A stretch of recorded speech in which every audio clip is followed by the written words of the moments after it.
Update है, तो इस नंबर पर आप लोग जो है व्हाट्सएप मैसेज कर सकते हो, आपको जो है आपकी समस्या के बारे में बता देगा। ठीक है।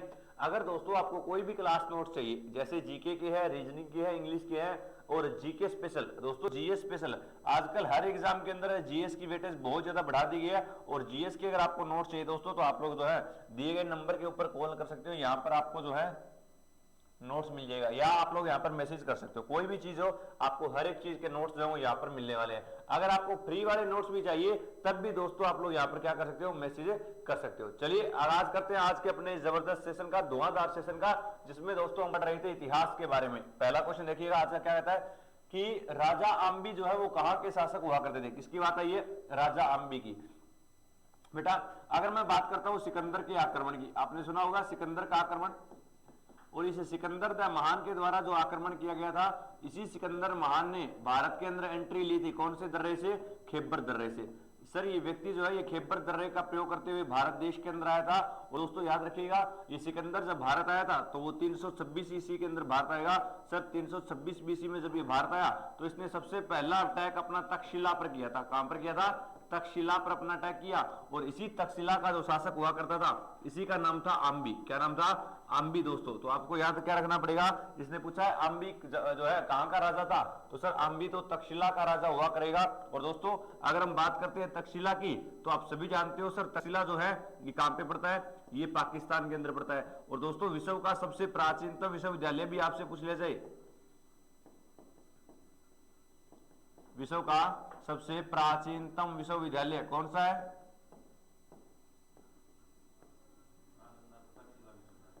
तो आप आंसर कर सकते हो सर वो तक्षशिला ही है। बेटा सिकंदर की बात आई है तो आपसे पूछा जाएगा सिकंदर कहां से आया था, आप आंसर कर दोगे सर ये मकदोनिया से आया था। कहां से आया था, मकदोनिया। मकदोनिया कहां पे है, यूरोप में है।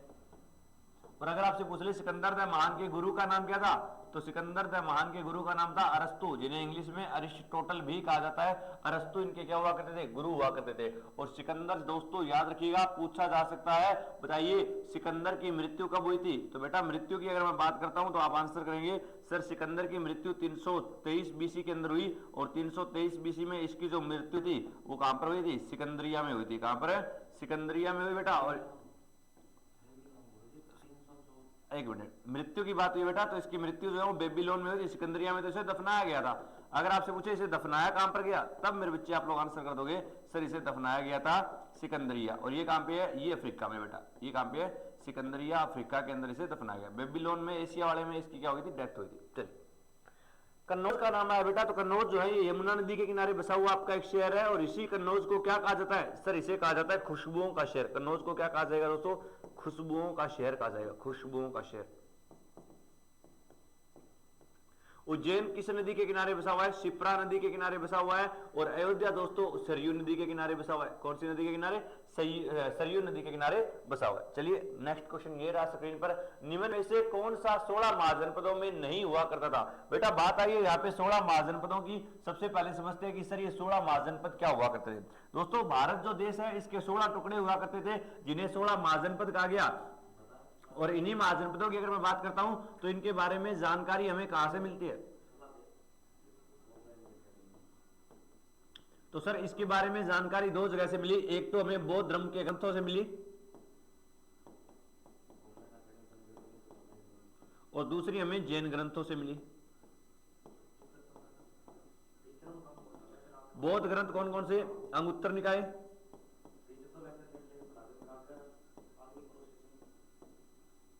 और जैन ग्रंथ कौन सा, भगवती सूत्र। इनके बारे में हमें जानकारी मिलती है दोस्तों, तो दोनों इंपॉर्टेंट रहेंगे आपके। एक तो उत्तर निकाय भी इंपॉर्टेंट रहेगा, और दूसरा आपका भगवती सूत्र भी बहुत ज्यादा इंपॉर्टेंट रहने वाला है। अब बात करते हैं दोस्तों कि सर ये 16 महाजनपद थे, इन 16 महाजनपदों में एक महाजनपद दक्षिण भारत में हुआ करता था। और दोस्तों अगर आपसे पूछ लिया जाए दक्षिण भारत का एकमात्र महाजनपद, तो दक्षिण भारत का जो महाजनपद था इसका नाम था अश्मक। क्या नाम था, अश्मक। और अश्मक की राजधानी बेटा आपसे पूछ ली जाए तो आप आंसर करेंगे सर अश्मक की जो राजधानी थी वो पोतन या पोतली हुआ करती थी। क्या थी, पोतन या पोटली जो है सर वो इसकी राजधानी हुआ करती थी। कौशल, सर कौशल भी एक महाजनपद था, और कौशल की राजधानी जो है बेटा वो श्रावस्ती थी।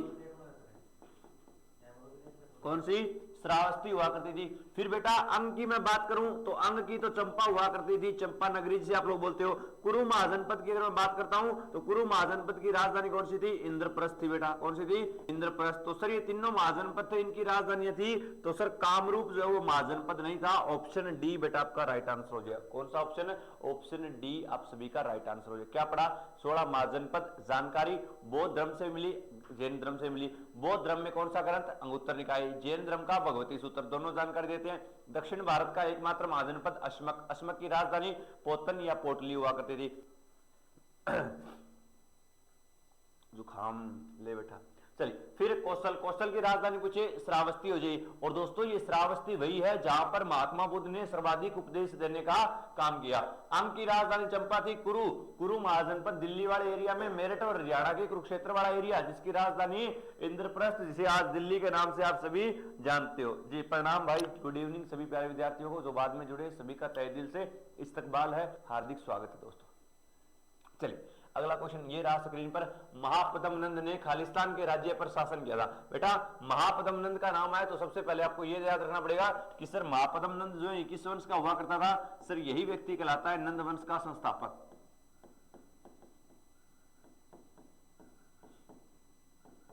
ये क्या कहलाता है दोस्तों? सर इसे नंद वंश का संस्थापक कहा जाता है। और महापद्मनंद वो शासक था सर जिसको सबसे शक्तिशाली शासकों में गिना जाता है।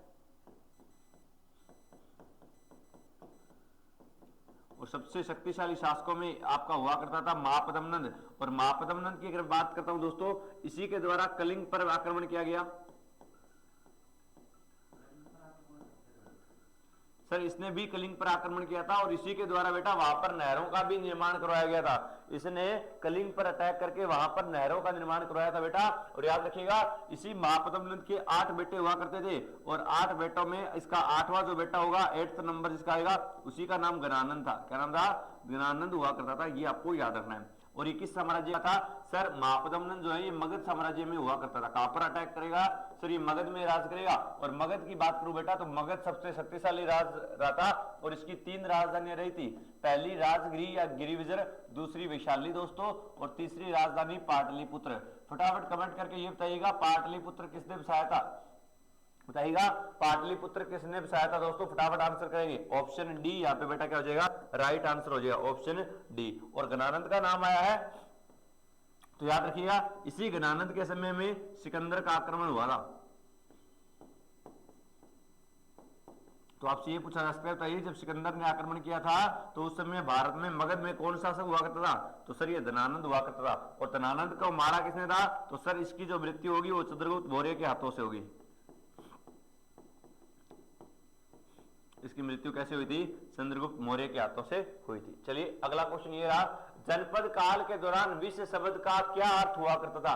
जनपद काल के अंदर दोस्तों जो विश्व हुआ करते थे वो किसे कहा जाता था? ऑप्शन आपके सामने, फटाफट फोड़ने का आप लोग इसे काम करेंगे। देखते हैं कौन सा दोस्त जो है उसका राइट आंसर देगा। बताइए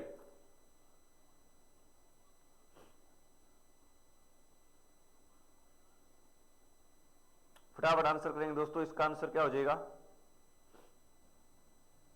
एक बार सेशन को लाइक और शेयर करेंगे। ऑप्शन है पुजारी, शाही अधिकारी, दुश्मन या साधारण लोग। बताइए दोस्तों विश्व जो है ये क्या हो जाएगा? बताइए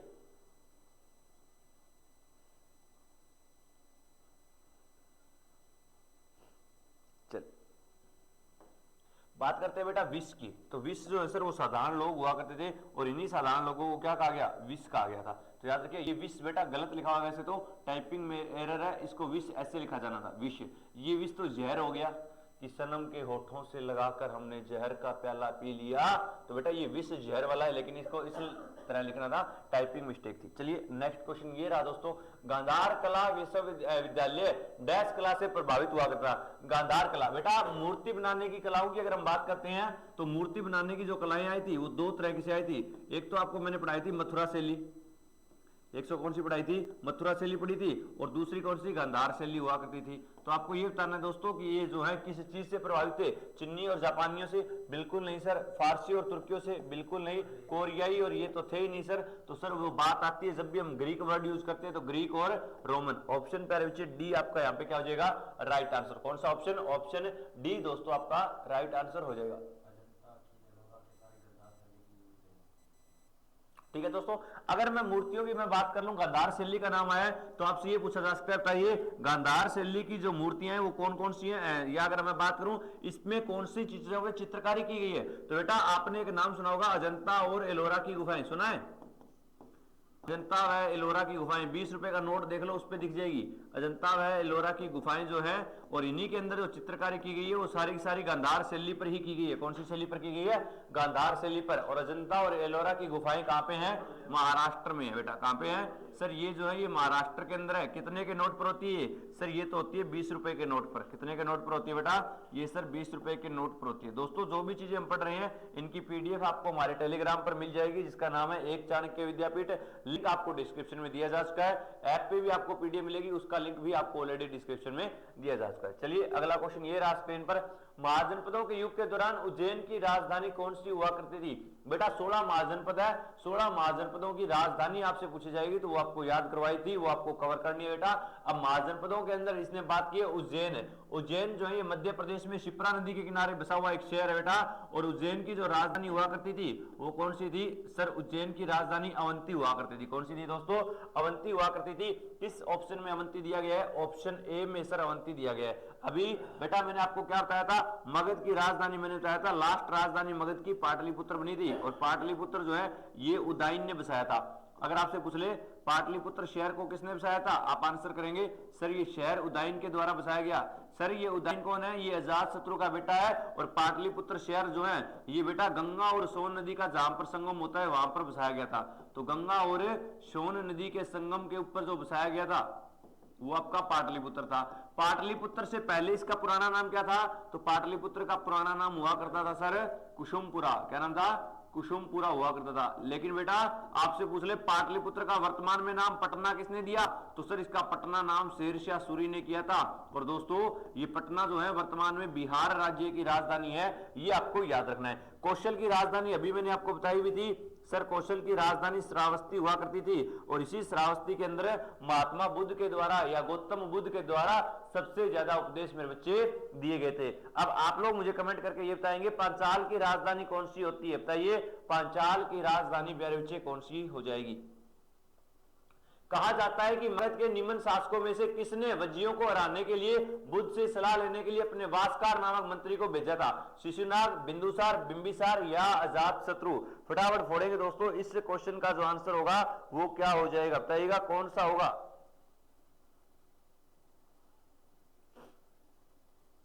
चलिए बात करता हूं बेटा शिशुनाग की। तो शिशुनाग कौन है सर? ये तो है शिशुनाग वंश का संस्थापक। शिशुनाग जो है बेटा ये शिशुनाग या नागवंश का संस्थापक माना जाता है। और इसी शिशुनाग का एक बेटा हुआ करता था जिसका नाम बहुत इंपॉर्टेंट है दोस्तों। इसके बेटे का नाम था सर कालाशोक। और दोस्तों कालाशोक की अगर मैं बात करता हूं तो याद रखिएगा कालाशोक के समय में ही सेकंड बुद्धिस्ट काउंसिल हुई थी।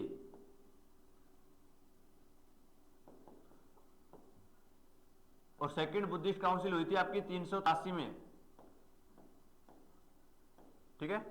बिंदुसार की अगर हम बात करते हैं तो याद रखिए दोस्तों बिंदुसार जो है किस वंश का हुआ करता था सर? ये मौर्य वंश का हुआ करता था। चंद्रगुप्त मौर्य का बेटा और अशोक का पिता था। बिंबिसार की अगर हम बात करते हैं तो ये कौन से वंश का था सर? ये हरेक वंश का हुआ करता था। हरेक वंश का संस्थापक कहा जाता है बिंबिसार को। और दोस्तों याद रखिएगा बिंबिसार को ही क्या कहा जाता है? श्रेणिक भी कई जगह कहा गया दोस्तों, ये आपको याद रखना है। बिंबिसार ने अपने साम्राज्य को बढ़ावा देने के लिए विवाह की नीति अपनाई थी। इसने 3 विवाह किए दोस्तों, जिसमें सबसे पहला विवाह इसने किसके साथ किया था? चेलना के साथ। दूसरा विवाह इसने महाकौशल के साथ। और दोस्तों तीसरा जो विवाह किया था वो कुरु महाजनपद की राजकुमारी क्षेमा के साथ किया था। तीनों के साथ इसने विवाह कर लिया। उसके बाद इसने अंग पर अटैक करके अंग को अपने अंदर मिला।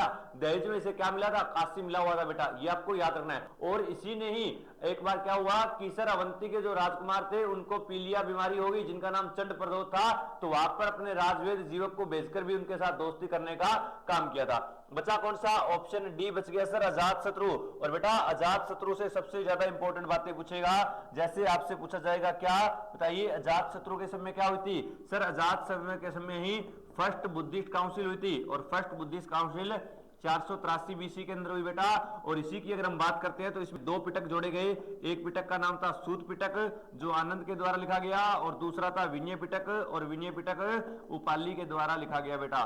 लेकिन अगर मैं बात करता हूं इसी के समय में सर, एक तो महावीर स्वामी की मृत्यु हुई थी, और महावीर स्वामी की मृत्यु जो हुई थी वो 468 बीसी के अंदर हुई बेटा, और इनकी मृत्यु तो हुई थी पावापुरी के अंदर। लेकिन मैं अगर बात करूं सर इसी के समय में ही गौतम बुद्ध की भी मृत्यु हुई थी, और गौतम बुद्ध की जो मृत्यु हुई वो 483 बीसी में हुई थी, और 483 बीसी में इनकी जो मृत्यु हुई थी वो कहां पर होगी सर, इनकी मृत्यु कुशीनगर में होगी। तो आपसे ये भी पूछा जाएगा कि इनकी मृत्यु किसके समय हुई। अजात शत्रु वो शासक था जिसने गौतम बुद्ध के शरीर के अवशेषों पर 8 स्तूप बनाने का दोस्तों काम किया, ये बात आपको याद रखनी है। इसी के द्वारा दो नए हथियार बनाए गए, एक का नाम था रथमुषल और दूसरे का नाम था महाशिलाकंटक। रथमुषल और महाशिलाकंटक हथियार किसके थे सर, वो भी इसी के हुआ करते थे। और दोस्तों अजात शत्रु जो है इसी के द्वारा जो है क्या किया गया सर, अजात शत्रु के द्वारा ही विवाह किया गया था प्रसेनजीत की पुत्री जिसका नाम है वाजीरा हुआ करता था। तो कौन सा आंसर होगा सर, इसका आंसर ऑप्शन डी हो जाएगा, अजात शत्रु। और अजात शत्रु की हत्या आगे चलकर कौन करेगा, इसी अजात शत्रु का एक बेटा होगा जिसका नाम होगा उदयन, वो इसकी हत्या करेगा। चलिए दोस्तों ये रहा अगला क्वेश्चन। उज्जैन शहर को पहले किस नाम से जाना जाता था। मैंने क्या कहा कि सर उज्जैन की अगर हम बात करते हैं तो उज्जैन जो है ये शिप्रा नदी के किनारे मध्य प्रदेश में बचा हुआ है। और याद रखिए दोस्तों उज्जैन जो है इसी का पुराना नाम अवंतिका हुआ करता था। उज्जैन का पुराना नाम क्या था, अवंतिका होगा। किस ऑप्शन में दे रखा है, ऑप्शन नंबर बी में दे रखा है सर, ऑप्शन बी हमारा क्या होगा राइट आंसर। अयोध्या, अयोध्या की बात करूं तो बेटा सरयू नदी के किनारे बसा हुआ है। भगवान श्री राम का संबंध यहीं से था। चलिए अगला क्वेश्चन देखिए, निम्न में से कौन मगध के लिए शक्तिशाली शासकों में एक हुआ करता था। मगध की बात आई है और मगध के सबसे शक्तिशाली शासकों में कौन हुआ करता था दोस्तों, फटाफट आंसर करेंगे। इसका आंसर क्या हो जाएगा,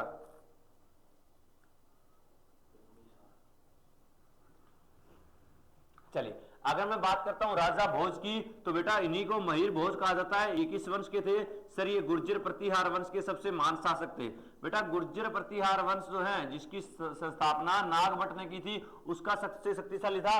हर्ष की अगर मैं बात करता हूं तो हर्षवर्धन की बात हो रही है। और दोस्तों हर्षवर्धन जो है ये पुष्यभूति वंश से हुआ करता था जिसका दूसरा नाम वर्धन वंश भी था। तो सबसे महत्वपूर्ण कौन था सर, वो बिंबिसार हुआ करता था। ऑप्शन ए जो है वो हमारा क्या हो जाएगा, बिल्कुल राइट आंसर। बिंबिसार के बारे में बताने वाली सारी बातें मैंने आपको बता दी कि सर इसी के द्वारा 3 शादियां की गई थी। इसने विवाह की नीति अपनाई थी जिसमें पहला विवाह इसने किसके साथ किया सर, पहला विवाह इसने चेलना के साथ किया जो लिच्छवियों की हुआ करती थी। दूसरा विवाह इसने महाकौशल के साथ किया, और जब सर इसने महाकौशल से विवाह किया तो इसे दहेज में काशी मिला। और तीसरा विवाह इसके द्वारा क्षेमा नाम की राजकुमारी के साथ किया गया था। फिर इसने अंग पर अटैक किया और अंग महाजनपद को अपने कब्जे में लिया। और उसके बाद सर इसी ने ही अवंती के ही राजकुमार को एक बार जिनका नाम चंड प्रदोत था, चंड प्रदोत को पीलिया से बचाया था। दोस्तों ये बातें आपको याद रखनी है। और इसे इलाज करने के लिए कौन सा वेद गया था, तो राजवेद गया था। और राजवेद का नाम पूछ लिया जाए दोस्तों तो वो कौन हो जाएंगे, जीवक हो जाएंगे। चलिए अगला क्वेश्चन ये रहा स्क्रीन पर, बताइए मगध का एक शक्तिशाली महाजनपद होते हुए भी वैशाली में अपनी राजधानी वज्जी सहित प्रशासन के एक अन्य स्वरूप के अधीन था जो क्या कहलाता है बेटा, वैशाली। वैशाली जो है ये बिहार वाले एरिया के अंदर पड़ता है। और वज्जी की बात आई है, बताइएगा मुझे इसके अधीन जो है वो क्या समाजवाद था, बिल्कुल नहीं सर, वो समाज तो था ही नहीं, पंचायत तो उसमें थी नहीं, लोकतंत्र तो अब बात होने लगी है। बचा कौन सा, ऑप्शन सी। कौन सा आंसर होगा, ऑप्शन सी दोस्तों आपका राइट आंसर हो जाएगा। चलिए दोस्तों अगला क्वेश्चन ये रहा स्क्रीन पर, फटाफट फोड़ेंगे। इस क्वेश्चन का आंसर क्या होगा कि मध्य प्रदेश राज्य में खजुराहो के स्मारक किस वंश के निशान है। बताइए, ये खजुराहो के मंदिर आपने सुने होंगे दोस्तों, तो खजुराहो की बात आई है तो बताइएगा ये किस चीज के निशान है, चोल, चालुक्य, चंदेल या पल्लव। बताइएगा दोस्तों इसका आंसर क्या हो जाएगा, बताइए।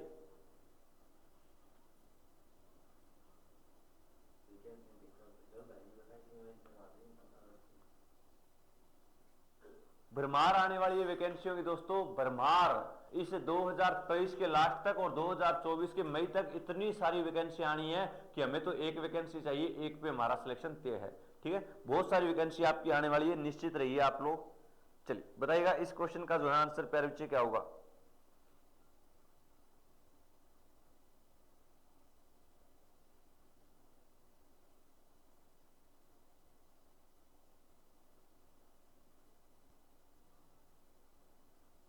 चलिए इसकी अगर हम बात करते हैं सर, ये खजुराहो की बात कर रहा है, और खजुराहो की जब भी हम बात करते हैं तो दोस्तों कौन सा आंसर हो जाएगा, ऑप्शन सी राइट आंसर हो जाएगा कि सर ये बात हो रही है चंदेलों के बारे में। बेटा चालुक्य की मैं बात करता हूं तो चालुक्यों की 5 शाखाएं से क्वेश्चन आते हैं, लेकिन हमारे एग्जाम में जो आएगा वो चालुक्य वंश के अंदर क्वेश्चन आएगा तो क्या पूछा जाएगा, सर चालुक्य वंश का सबसे शक्तिशाली राजा कौन था, चालुक्य वंश का सबसे शक्तिशाली शासक कौन था, तो बेटा सबसे शक्तिशाली जो शासक हुआ करता इसी का नाम था पुलकेशिन सेकंड। क्या नाम था सर, इसका नाम पुलकेशिन सेकंड हुआ करता था। और दोस्तों पुलकेशिन सेकंड की अगर हम बात करें तो आपसे इसकी राजधानी पूछी जाएगी, और इसकी राजधानी कौन सी थी सर, वो बादामी हुआ करती थी, जिसे हम वातापी भी बोलते हैं दोस्तों। और पुलकेशिन सेकंड जो है इसी के द्वारा एक युद्ध लड़ा गया था, और इस युद्ध के अंदर सर इसने उत्तर भारत के सम्राट हर्षवर्धन को पराजित किया था। किसको पराजित किया था सर, इसने उत्तर भारत के बड़े सम्राट हर्षवर्धन को पराजित करने का काम किया। और जब इसने हर्षवर्धन को पराजित किया तो ये बड़ा खुश हुआ, और इसी युद्ध के बारे में हमें जो जानकारी मिलती है दोस्तों वो कहां से मिली, तो आप आंसर करेंगे सर इसके बारे में जो जानकारी मिली वो हमें एक अभिलेख से मिली जिसका नाम था एहोल अभिलेख। कौन सा, एहोल इंस्क्रिप्शन से हमें इसके बारे में जानकारी मिलती है। एहोल अभिलेख हमें कहां से मिलेगा दोस्तों, सर ये तो बीजापुर से मिलेगा, और दोस्तों बीजापुर कहां पे है सर, बीजापुर है कर्नाटक में, तो ये हमें कर्नाटक से मिला था। तो पुलकेशिन सेकंड जो है वो सबसे शक्तिशाली शासक था। एहोल अभिलेख जो है इसे किसने लिखा था, तो आप आंसर कर सकते हो सर, इसे लिखने वाला व्यक्ति था जैन कवि रवि कीर्ति। किसने लिखा दोस्तों, सर इसे जैन धर्म के ही एक कवि जिनका नाम रवि कीर्ति था, इनके द्वारा लिखा गया था। लेकिन अगर आपसे पूछ लिए चालुक्य वंश की प्रथम राजधानी कौन सी थी, प्रथम पूछ ले बेटा, तो सर इनकी फर्स्ट कैपिटल का नाम ही एहोल हुआ करता था। तो इनकी जो पहली राजधानी थी इसका नाम क्या था सर, वो एहोल हुआ करता था। ठीक है दोस्तों, ये बात आपको याद रखनी है। चलिए अगला क्वेश्चन ये रहा स्क्रीन पर, निम्न में से कौन सा शिक्षण का एक प्राचीन संस्थान है, ब्रह्म तक्षशिला नहीं है, नागार्जुन कोंड नहीं है, पुरी तो बिल्कुल नहीं है, पुरी जो है उड़ीसा के अंदर पड़ता है, और पुरी के अंदर पड़ता है जगन्नाथ मंदिर दोस्तों। तो इसका आंसर क्या होगा, ऑप्शन डी। ऑप्शन डी दोस्तों आपका राइट आंसर हो जाएगा कि सर तक्षशिला जो है वो एक यूनिवर्सिटी हुआ करती थी। शिक्षण संस्थान की बात आई बेटा तो आपसे 3 नाम पूछे जाएंगे। सबसे पहला आपको याद रखना है तक्षशिला। कौन सा याद रखेंगे सर, सबसे पहला जो इंपॉर्टेंट नाम है वो तक्षशिला है। तक्षशिला के बाद दूसरा जो नाम आएगा दोस्तों वो नालंदा आएगा, और नालंदा के बाद तीसरा जो नाम आएगा वो कौन सा आएगा सर, वो विक्रमशिला का आएगा।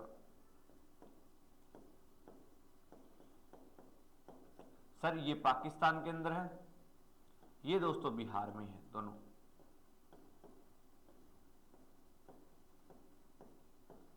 और अगर मैं बात करता हूं नालंदा की तो इसका निर्माण 413 के अंदर किसने किया था, कुमार गुप्त ने करवाया था। किसने करवाया दोस्तों, कुमार गुप्त ने करवाया था। वहीं मैं विक्रमशिला की बात कर लूं तो विक्रमशिला का जो निर्माण करवाया था वो किसने करवाया था सर, विक्रमशिला का निर्माण जो है वो करवाया गया था धर्मपाल के द्वारा, पाल वंश के धर्मपाल के द्वारा दोस्तों। चलिए अगला क्वेश्चन ये रहा स्क्रीन पर, निम्न में से कौन सा कला का एक प्राचीन विद्यालय कौन सा है, फटाफट आंसर करेंगे। इसका आंसर क्या हो जाएगा बताइए दोस्तों, इस क्वेश्चन का आंसर जो है वो क्या हो जाएगा, फोड़िएगा इसका आंसर क्या होगा। जय हिंद भाई, जो बच्चे बाद में जुड़ रहे हैं सबको जय हिंद। चलिए बात आई है सर, बताइए प्राचीन विद्यालय कौन सा हुआ करता था। तो सर अगर हम बात करते हैं कला की तो आपने अभी कला में 2 नाम बताए थे, एक तो मैंने बताई थी गांधार कला शैली, और दूसरा आप लोग कमेंट कर दीजिए मथुरा बताया होगा। तो इसके अंदर ऑप्शन कौन सा दे रखा है सर, इसके अंदर गांधार दे रखा है। ऑप्शन बी हमारा वैसे ही राइट आंसर हो जाएगा, ऑप्शन बी। कांगड़ा की अगर हम बात करते हैं तो कांगड़ा हिमाचल प्रदेश के अंदर दोस्तों यहाँ पे एक मेला लगता है जो आपको याद रखना है। चलिए अगला, अच्छा दोस्तों जो भी चीजें हम पढ़ रहे हैं वो आपको हमारे सारी ऐप पे मिलेगी, इसकी पीडीएफ जो है वो यूं की यूं आपको फ्री मिल जाएगी।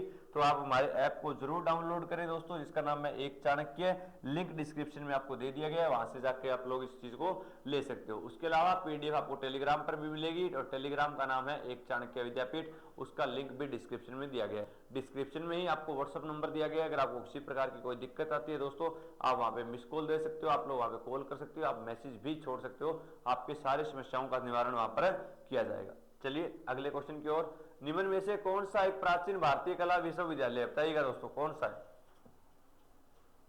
निम्न में से कौन सा एक प्राचीन भारतीय विश्वविद्यालय है, फटाफट फोड़ेंगे। इस क्वेश्चन का जो आंसर होगा वो क्या हो जाएगा,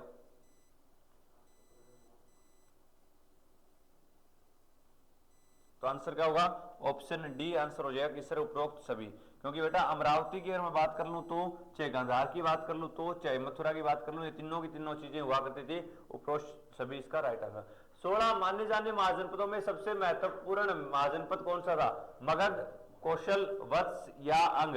तो सर सबसे महत्वपूर्ण जो था वो मगध ही हुआ करता था। कौन सा था? मगध। अब मगध की हम बात कर रहे हैं दोस्तों, तो आपसे पूछा जा सकता है मगध के अंदर कौन कौन से वंश आए थे? तो वंश की अगर दोस्तों मैं बात करूं तो आपको याद रखना है सर, सबसे पहले आया था बृहदर्थ वंश। कौन सा आया बेटा? बृहदर्थ वंश आया था। और बृहदर्थ वंश तो आया था सर, लेकिन इसका संस्थापक कौन था? सर इसी का ही संस्थापक खुद बृहदर्थ हुआ करता था। और दोस्तों याद रखिएगा बृहदर्थ के बारे में जानकारी कहां से मिली? तो सर इसके बारे में हमें जानकारी मिलती है महाभारत से और दूसरा पुराणों से। कमेंट करके ये बताओ पुराणों की संख्या कितनी है? 18 है। और महाभारत का दूसरा नाम पूछा जाए तो सर इसका दूसरा नाम है जय संहिता। इसका दूसरा नाम क्या है सर? इसका दूसरा नाम है जय संहिता। अगर बात करूं दोस्तों इसके बाद दूसरा जो वंश आया इसका नाम क्या था? सर इसी का वंश का नाम था हर्यक वंश। और दोस्तों इसी हर्यक वंश का दूसरा नाम होता है पितृहर्ता वंश।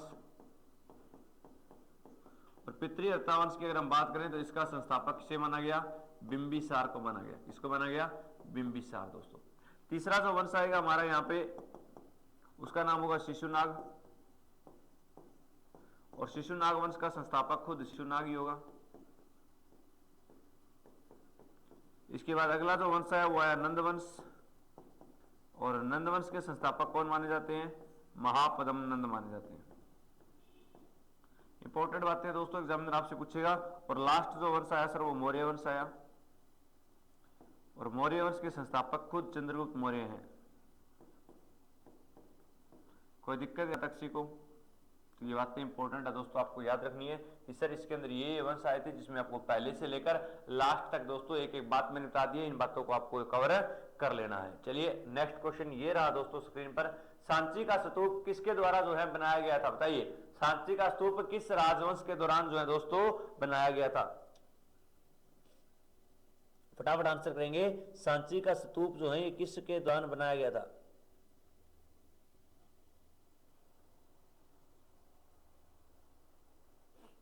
बताइए दोस्तों।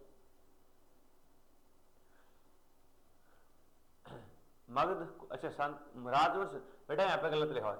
यहाँ पे ऑप्शन गलत लिखे हुए आपके सारे के सारे, यहाँ पर ऑप्शन गलत लिखे हैं बेटा। इसको काट कर यहाँ पे ये करो मौर्य, इसको काट कर करो नागवंश, इसको काट कर यहाँ पे करो हर्यक वंश। लीजिए ऑप्शन गलत है यहाँ पे बेटा, ये गलत दिया हुआ है। आपको आंसर अब करना है। बताइएगा निम्न में से सांची का स्तूप, बेटा सांची का जो स्तूप है ये कहाँ पे पड़ता है? सर ये मध्य प्रदेश में पड़ता है। कितने के नोट पर होता है? सर ये 200 रुपए के नोट पर होता है। और सर सांची का स्तूप जो मध्य प्रदेश में बनाया गया था ये अशोक के द्वारा बनाया गया था। और अशोक जो है किस वंश का हुआ करता था? सर ये मौर्य वंश का तीसरा महान शासक था। ऑप्शन में क्या दे रखा है? मौर्य दे रखा है। ऑप्शन डी आपका राइट आंसर हो जाएगा। अशोक का नाम है दोस्तों, अशोक ने एक शहर बसाया था जिसका नाम था श्रीनगर। और श्रीनगर कौन सी नदी के किनारे बसाया गया? झेलम नदी के किनारे बसाया गया। और झेलम नदी के किनारे बसा हुआ श्रीनगर जो है बेटा, इसकी अगर हम बात करते हैं तो ये अशोक के द्वारा बसाया गया। चलिए अगला क्वेश्चन ये रहा स्क्रीन पर, सूरसेन महाजनपद की राजधानी कौन सी थी? बताइएगा। सूरसेन की काशी, काशी तो है बेटा वाराणसी या बनारस की हुआ करती थी। ये आपको याद रखना है। आपको ये बताना है कि सूरसेन की जो राजधानी है वो कौन सी हो जाएगी। तो बेटा अगर हम बात करते हैं काशी, सर काशी तो आपने पढ़ाया था वाराणसी, जिसे मंदिरों का घाटों का शहर कहा जाता है, भारत की सांस्कृतिक राजधानी कहा जाता है दोस्तों। और याद रखिए जिसका पुराना नाम बनारस था। इसी वाराणसी से हमारे नरेंद्र मोदी जी जो है एमपी चुने गए हैं। तो इसका आंसर क्या होगा? सर ऑप्शन ए हो जाएगा विराटनगर। सूरसेन की अगर हम बात करते हैं तो इसकी कौन सी थी? विराटनगर हो जाएगी दोस्तों। ऑप्शन ए जो आपका क्या हो जाएगा? राइट आंसर हो जाएगा। निम्न में से कौन सा विकल्प मौर्य के शासकों के सही कालक्रम अनुसार क्रम को दर्शाता है? अभी मैंने दोस्तों आपको वंश लिखवाए थे, इन्हीं वंशों से क्वेश्चन आ चुका है। फटाफट फोड़िएगा। इस क्वेश्चन का आंसर क्या हो जाएगा? बताइए। बृहदर्थ, चंद्रगुप्त, बिंदुसार, अशोक। अशोक, बृहदर्थ। बेटा मैंने कहा सबसे पहले कौन आएंगे? सर सबसे पहले तो बृहदर्थ आया था। बृहदर्थ आया था तो ऑप्शन ए में बृहदर्थ दे रखा है। ऑप्शन ए ही हो जाएगा। सर बृहदर्थ के बाद मौर्य साम्राज्य का चंद्रगुप्त मौर्य आया। चंद्रगुप्त मौर्य का बेटा बिंदुसार आया। और बिंदुसार के बाद कौन आया? अशोक। सर पहले अशोक नहीं आएगा, पहले बृहदर्थ आएगा। तो इसके अंदर ये ऑप्शन गलत हो गया बेटा। यहाँ चंद्रगुप्त, बिंदुसार, अशोक और बृहदर्थ। बृहदर्थ सबसे पहले आया था। बिंदुसार, चंद्रगुप्त, अशोक या बृहदर्थ। बताइए बेटा इसका आंसर जो है वो कौन सा हो जाए। एक बात चेक करना, ये बृहदर्थ वंश की बात कर रहा है क्या? एक चीज चेक करना मेरे बच्चे, क्या ये बृहदर्थ वंश की तो बात नहीं कर रहा, या बृहदर्थ नाम का जो राजा हुआ करता था, जो इस वंश का अंतिम राजा था, उसकी बात कर रहा है। बताइएगा किसकी बात यहां पर की जा रही है? तो बेटा यहां पर बृहदर्थ जो है ना, ये वंश की बात नहीं कर, ये बृहदर्थ नाम का जो इनका अंतिम शासक हुआ उसकी बात कर रहा है। तो सबसे पहले चंद्रगुप्त आएगा, चंद्रगुप्त का बेटा बिंदुसार आएगा, बिंदुसार के बाद अशोक, और अशोक के बाद कौन आएगा? बृहदर्थ। मुझे लगा यहाँ पे बृहदर्थ वंश की बात कर रहा है। तो कौन सा ऑप्शन राइट होगा? ऑप्शन नंबर सी बेटा आपका राइट होगा, ऑप्शन सी। चलिए ऑप्शन सी यहाँ पे राइट होगा। अगला क्वेश्चन, कंधार के द्विभाषी शैल शिलालेखों के किन दो भाषाओं में लिखे जाते हैं? बताइएगा कंधार देश की अगर हम बात करते हैं बेटा, तो कंधार के अंदर ये चीजें जो है किसके द्वारा लिखी गई थी? फटाफट आंसर करेंगे। इसका आंसर क्या होगा? अरबी और ग्रीक होगा, फारसी और अरमैक होगा, ग्रीक और अरमैक होगा, ग्रीक या प्राकृत होगा। दोस्तों फटाफट बताइएगा इसका आंसर जो है वो क्या हो जाएगा?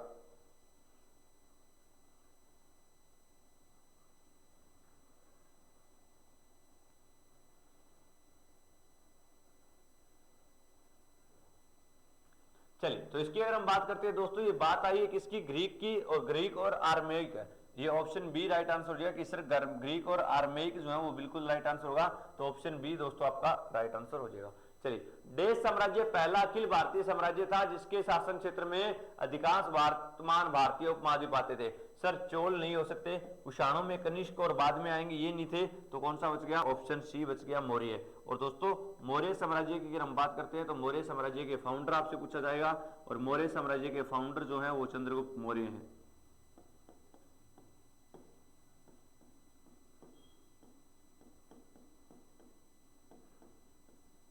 चंद्रगुप्त मौर्य के द्वारा ही इसकी नींव रखी गई थी। किसकी हत्या करके? सर इसने धनानंद की हत्या की थी, और धनानंद की हत्या तो की थी लेकिन किसकी सहायता से की थी? सर वो चाणक्य की सहायता से की थी, जिन्हें विष्णुगुप्त भी कहा गया, और दोस्तों जिन्हें कौटिल्य भी कहा गया। याद रखिए कौटिल्य भी कहा गया। और इनकी बुक आपसे पूछी जा सकती है अर्थशास्त्र। चंद्रगुप्त मौर्य के समय में ही 305 बीसी में अटैक होगा सेल्यूकस निकेटर का।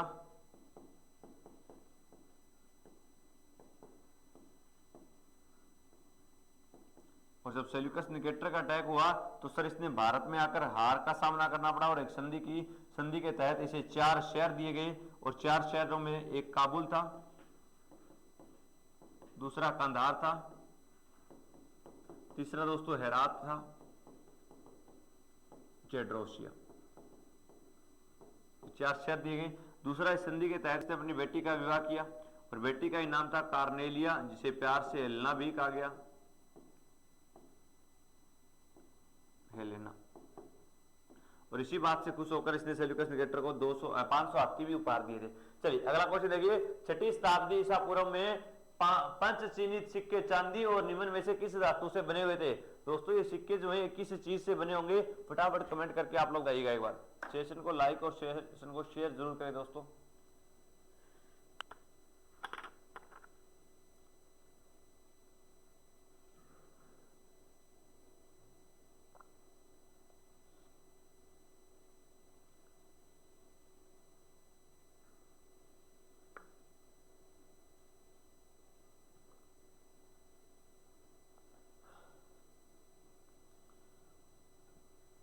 चलिए सिक्के के बारे में बात आइए, बताइएगा किससे बने होंगे?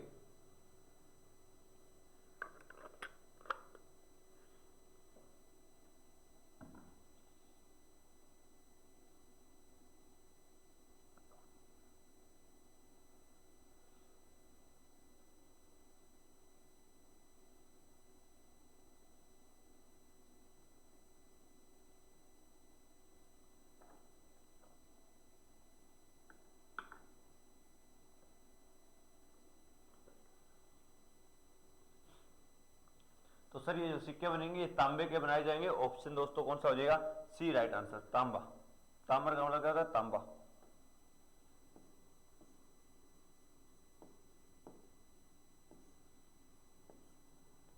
चलिए, सम्राट अशोक के बारे में निम्न से कौन सा कथन असत्य है? सर सम्राट अशोक की अगर हम बात करते हैं तो अशोक के बहुत सारे नाम थे, ये मौर्य साम्राज्य का एक राजा हुआ करता था। इसके बारे में कौन सा कथन जो है दोस्तों वो असत्य है? आपको ये बताना है। चाणक्य नामक एक बुद्धिमान व्यक्ति जो है, जिसे कौटिल्य भी कहा जाता है, ने अशोक का विरोध किया था। पहली बात, अशोक ने जिस साम्राज्य प्रशासन किया उसकी स्थापना उसके दादा ने की थी, बिल्कुल सत्य है। अशोक विश्व के इतिहास में एकमात्र ऐसे राजा जिन्होंने युद्ध जीतने के बाद विजय का त्याग दिया था, बिल्कुल सही है। बेटा अगर हम बात करते हैं चाणक्य की, तो चाणक्य का जो संबंध है वो इसके दादा से हुआ करता था, और इसके दादा का नाम था चंद्रगुप्त मौर्य। क्या हो जाएगा? चंद्रगुप्त मौर्य। तो इन्होंने ये पूछा असत्य कौन सा है, तो बेटा इनका ऑप्शन ए ही जो है वो क्या होगा? असत्य है। सर अशोक का संबंध मौर्य वंश से बिल्कुल है। इन्होंने जीतने के बाद बैटल ऑफ कलिंग याद आ रहा होगा आपको, कलिंग का युद्ध याद आ रहा होगा दोस्तों, और इसी कलिंग युद्ध को जीतने के बाद जो कि कब हुआ? 261 बीसी के अंदर हुआ था बेटा, इन्होंने इसका त्याग कर दिया था। चलिए अगला क्वेश्चन देखिए, भारत के प्राचीन इतिहास के संदर्भ में अशोक स्तंभ का संबंध निम्न में से किस स्थान से है? अशोक स्तंभ जो है बेटा वो हमें कहां से मिला था? सर वो सांची से मिला था। ऑप्शन ए यहाँ पे राइट आंसर हो जाएगा। कहां से? सांची का स्तूप है, और सांची का जो स्तूप है बेटा ये भारत का सबसे प्राचीनतम स्तूप है। क्या?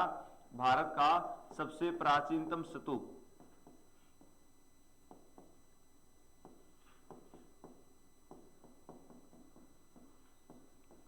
चलिए नेक्स्ट क्वेश्चन देखिए, चाणक्य डैश के शासनकाल में प्रधान अमात्य हुआ करते थे? चाणक्य बेटा जिन्हें विष्णुगुप्त भी कहा जाता है, जिनकी पुस्तक है अर्थशास्त्र, और चाणक्य का एक उपनाम है दोस्तों, इन्हें भारत का मेकियावेली भी कहा जाता है। और याद रखिएगा ये किसके दरबार में हुआ करते थे? सर ये चंद्रगुप्त मौर्य के दरबार में हुआ करते थे। और चंद्रगुप्त मौर्य की अगर हम बात करें बेटा, तो आपसे ये पूछा जा सकता है, बताइए इनकी मृत्यु कैसे हुई थी? तो इनकी जो मृत्यु हुई थी वो श्रवण बेलगोला में हुई थी। कहां पर हुई थी? सर इनकी मृत्यु श्रवण बेलगोला में हुई, और श्रवण बेलगोला जो है वो कहां का है? कर्नाटक का। श्रवण बेलगोला कहां का?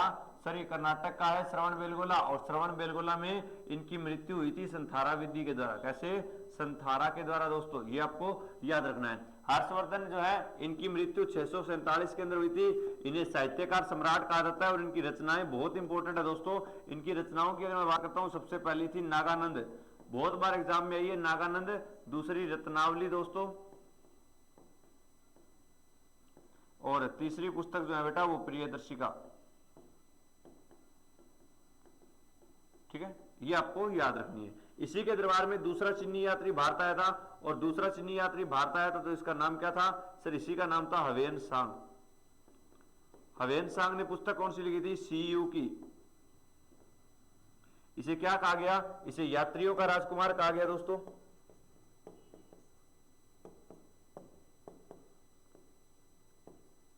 इसे नीति का पंडित कहा गया, और इसी को ही वर्तमान शाक्य मुनि भी कहा गया। वैसे शाक्य मुनि कौन है आपके कमेंट करके बताना जरा। गौतम बुद्ध है। कौन है? गौतम बुद्ध है बेटा। चलिए नेक्स्ट क्वेश्चन देखिए, सांची में स्थित बौद्ध विहार को विशाल स्तूप भी कहा जाता है। यह भारत में सर्वाधिक प्रसिद्ध बौद्ध स्मारकों में से एक है, जो खालिस्तान जिले के सांची शहर में मिला था। बताइए किस जिले में? मध्य प्रदेश में बेटा। लेकिन आपसे ये पूछा गया इसका आंसर क्या होगा, बताइए।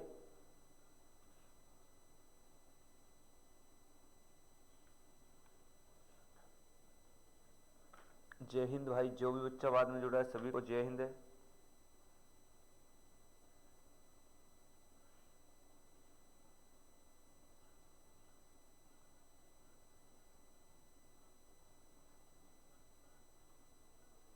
चलिए इसका आंसर क्या होगा? किसरी मध्य प्रदेश में तो है, लेकिन मध्य प्रदेश के अंदर कहां पे? मध्य प्रदेश के रायसेन जिले में दोस्तों। ऑप्शन बी यहाँ पे क्या हो जाएगा?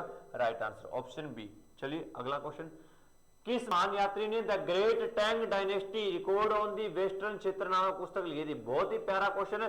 फाहियान ने पुस्तक लिखी थी फा क्यों की, और ये भारत आने वाला पहला चीनी यात्री था दोस्तों। ये पहला चीनी यात्री जो भारत आया था, और ये किसके दरबार में आया था? श्री चंद्रगुप्त सेकंड के दरबार में आया था, जिन्हें विक्रमादित्य कहा जाता है। और इनकी बुक अगर आपसे पूछ ली जाए, फा क्यों की। ठीक है, हवेन सांग जिन्होंने सीयू की पुस्तक भी लिखी थी। अलब्रुनी ने लिखी थी किताबुल हिंद।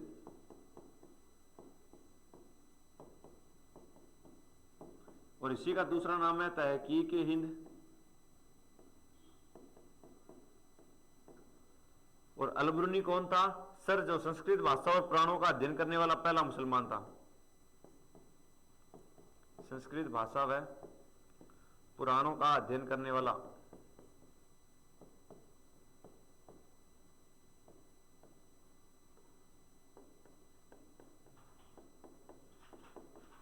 पहला मुसलमान।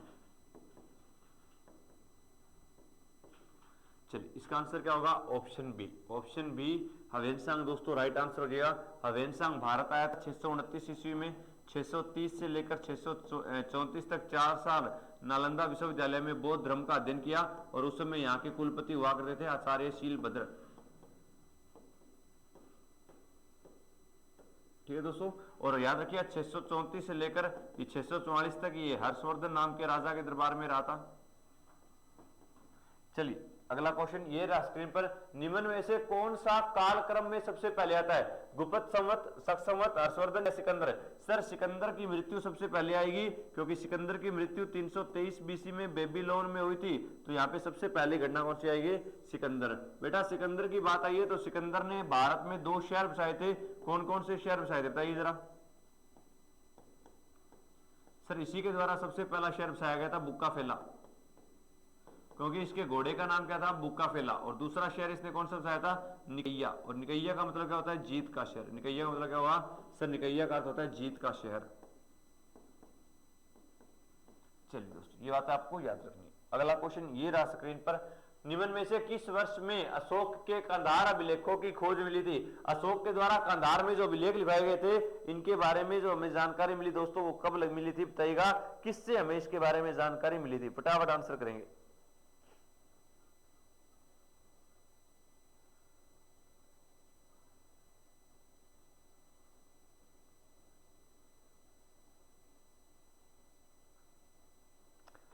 तो अगर मैं बात करता हूं अशोक के अभिलेख, बेटा अभिलेखों की बात आई है सबसे पहले आप ये समझिएगा सर, अभिलेख होते हैं इंस्क्रिप्शन,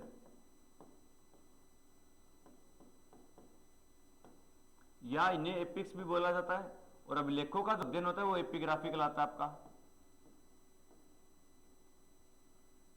अभिलेख की बात आई है तो भारत में सबसे प्राचीन अभिलेख जो है वो किस राजा के हैं, अशोक के। लेकिन विश्व में सबसे पहली बार अभिलेख लिखवाने किसने शुरू किए थे, सर वो फारस देश के हाकमनी वंश का एक राजा था जिसका नाम दारा प्रथम हुआ करता था। इसके अभिलेखों को 1958 के अंदर ऑप्शन ए यहाँ पे राइट आंसर हो जाएगा। लेकिन मैं अगर बात करता हूं दोस्तों, इसके जो अभिलेख मिले थे उन्हें 1837 में पहली बार पढ़ा गया था, और पहली बार पढ़ने का जो श्रेय जाता है वो जेम्स प्रिंसेप को जाता है। किसको जाता है सर, इनके अभिलेख जेम्स प्रिंसेप के द्वारा पढ़े गए, और जेम्स प्रिंसेप के द्वारा सबसे पहले अभिलेख जो पढ़ा गया था इसका नाम था टोपरा अभिलेख है। और टोपरा अभिलेख जो दोस्तों ये टोपरा गांव से मिला था, जो हरियाणा के अंदर पड़ता है, और हरियाणा का एक जिला है यमुनानगर जिला, वहां से हमें मिला था।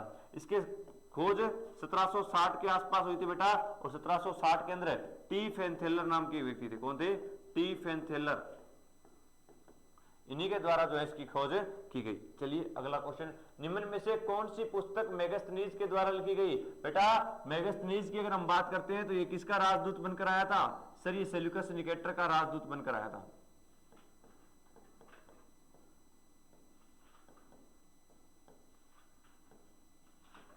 सेल्यूकस निकेटर का। और सेल्यूकस निकेटर जो है बेटा ये कौन था, सर ये सेनापति हुआ करता था किसका, सिकंदर द महान का।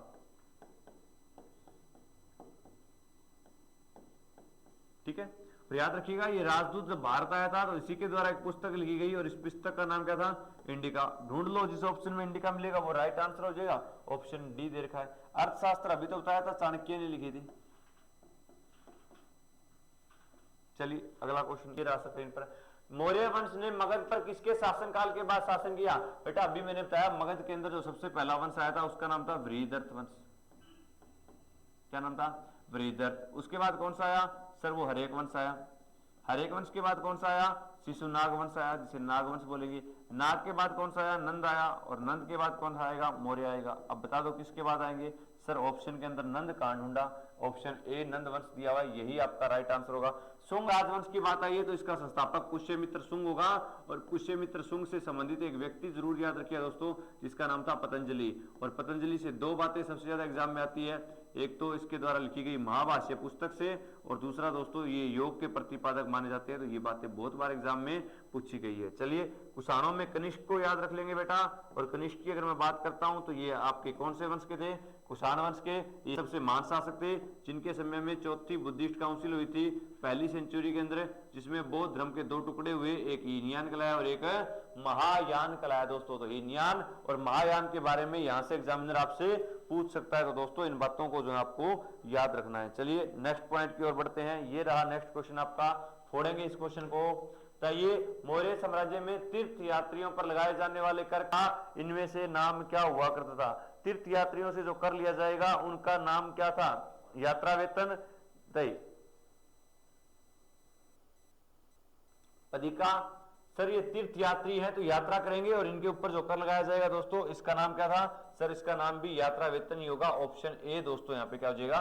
राइट, ऑप्शन ए सर यहाँ पे हमारा राइट आंसर हो जाएगा। चलिए नेक्स्ट क्वेश्चन क्या कहता है?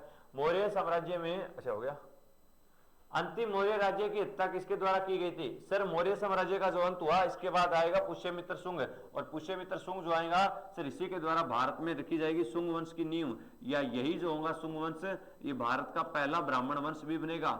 और भारत का पहला ब्राह्मण वंश बना तो सर इसी के द्वारा जो है क्या किया गया? सर इसी के द्वारा जो है अंत किया गया बौद्ध धर्म का, शुंग वंश के द्वारा ही अंत किया गया बौद्ध धर्म का दोस्तों। और याद रखिएगा जब इसने बौद्ध धर्म का अंत किया तो इसने बौद्ध स्तूपों को तुड़वाया और इसने लगभग अशोक के द्वारा बनाए गए 84,000 स्तूपों को नष्ट करवाया। कितने स्तूपों को? 84,000 स्तूपों को नष्ट करवाया था।